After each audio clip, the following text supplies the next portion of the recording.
Fala pessoal, tudo bem? Para você que acompanha o canal Falando de Teologia, um feliz 2024. Estamos voltando aí com força total dos nossos vídeos, tá bom? Hoje nós vamos bater um papo aqui, falar um pouquinho desse livro sensacional, que é um livro que trata da questão da exegese, da hermenêutica bíblica, né?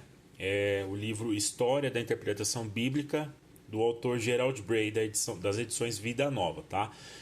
Por que falar desse livro? Basicamente, ao longo da história da igreja, houve diversos tipos de formas de se ler a Bíblia.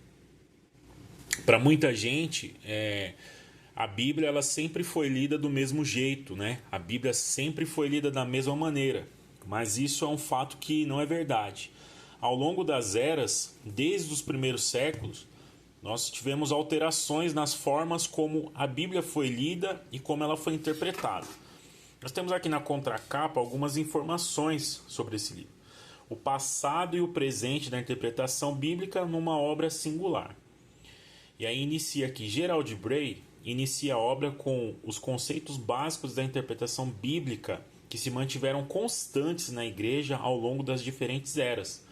Revelação divina, natureza do cânon, relação do texto bíblico com a vida das igrejas cristãs e tensões permanentes próprias da interpretação bíblica. Então são esses os conceitos que ele vai tratar. Nas 3 sessões seguintes, a primeira examina o período que vai da igreja antiga à reforma. Então ele vai dividir esse livro em 3 sessões e a primeira sessão ela vai do período da igreja antiga à reforma, a qual marca o início da moderna interpretação histórico-crítica. Segunda trata do desenvolvimento dessa interpretação histórico-crítica moderna, desde o fim do século XVII até o século XX. Então, na segunda parte, ele vai tratar do método histórico-crítico, pessoal. É importante conhecer isso, porque mudou muita coisa conforme a interpretação foi mudando, a forma como o homem moderno, pós-moderno, foi olhando para a Bíblia foi mudando demais. E a terceira examina as tendências atuais na interpretação bíblica que procuram oferecer alternativas à escola da crítica histórica, a qual domina o cenário atual.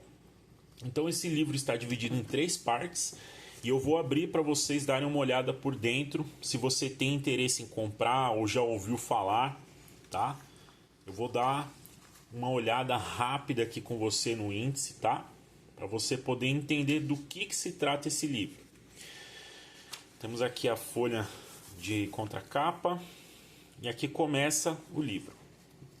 Temos o sumário aqui, os agradecimentos, introdução, o propósito e o método desse livro. Então ele vai tratar dessas questões da metodologia do livro. E aqui começa a parte 1, a Bíblia e a sua interpretação, princípios e definições. Primeira parte, antes da crítica histórica. Então, ele vai tratar dos períodos da patrística, do período da interpretação medieval e do Renascimento até a Reforma. Então, basicamente, ele vai da Antiguidade, né, até o início da modernidade ali, quando entra a Reforma Protestante ali no século XVI.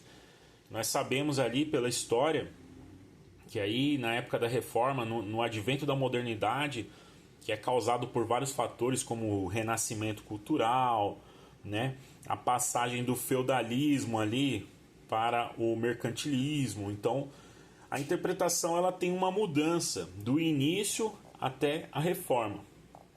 Na segunda parte, ele vai tratar do método histórico-crítico, tá? O início do método histórico-crítico. Então, é a história do início desse método de interpretação da Bíblia. O século XIX, aí ele vai tratar do Antigo Testamento de Wett a Wellhausen e o Novo Testamento de Schleiermacher a Albert Schweitzer. Então ele vai ter uma temática que vai tratar do Antigo Testamento e do Novo Testamento, diferentes períodos. E aí ele vai agora para meados do século XX, tá? A crítica do Antigo Testamento depois de Wellhausen e a crítica do Novo Testamento depois de Schweitzer, né? Albert Schweitzer, né? Grande médico, teólogo luterano, ele abandonou tudo o que ele tinha para simplesmente servir lá na África como médico, para cuidar das crianças e dos enfermos lá na África, porque ele entendia que o dever cristão dele, como um cristão, não era só ter uma teologia falada, mas uma teologia praticada. Então vai tratar das críticas do Antigo e Novo Testamento nesses períodos. A terceira parte vai tratar do cenário contemporâneo, ou seja, o cenário atual. Tendências acadêmicas na interpretação, tendências sociais na interpretação, tendências evangélicas na interpretação. Na página 591 nós temos a conclusão e aqui bibliografia, índice de passagens bíblicas. Por que é importante a gente ter um livro como esse? A gente não pode, de maneira nenhuma, ignorar a história da interpretação bíblica. Até porque hoje nós temos, na atualidade, diversos tipos de correntes interpretativas das Escrituras. E para quem busca a verdade objetiva, sempre é necessário avaliar as diferentes correntes teológicas, as diferentes correntes de interpretação, para que nós venhamos ter a cada dia mais um conhecimento atualizado da interpretação bíblica, tá bom? Então fica aí essa dica para você, História da Interpretação Bíblica, do Gerald Bray. Eu espero que você tenha gostado e fique com Deus e até a próxima, se Deus quiser. Até mais.